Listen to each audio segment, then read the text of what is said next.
Aujourd'hui, je vais tester 9 crayons de papier et voir lequel est le meilleur et lequel est le pire. Tous les crayons sont en place et on va évidemment commencer par le premier. C'est un crayon Staedtler qui visuellement est plutôt cool. Il y a juste la prise en main qui est pas incroyable. Il se taille pas ultra bien, mais ça fait l'affaire. Bon, le crayon est bien précis, donc ça c'est cool. On peut bien jouer avec les nuances, bon point aussi. Et on peut faire des courbes assez facilement. Je vais donc lui mettre la note de 7 sur 10 parce qu'en main, on a l'impression qu'il peut se tordre. Place au deuxième crayon qui visuellement est assez fun, mais qui a une prise en main un peu dégueulasse. Genre il glisse des mains. Pour le coup, il se taille pas très bien celui-là. Par contre, il est très précis, les nuances sont cool à faire et les courbes aussi. Mais la prise en main, c'est important, donc 5 sur 10. Le troisième crayon, c'est un rougier éplé standard qui a aussi une prise en main un peu bizarre. La mine s'est cassée quand je l'ai taillé.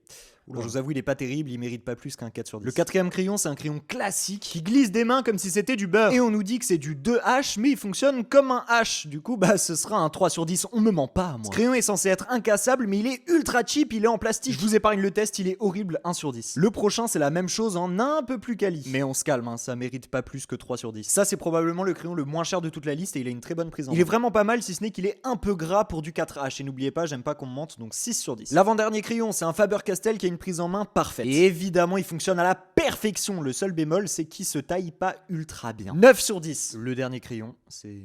Voilà quoi. Est-ce qu'il se taille? Non. Prise en main, pas agréable. Il fonctionne pas bien. 0 sur 10. Voici notre champion et notre perdant.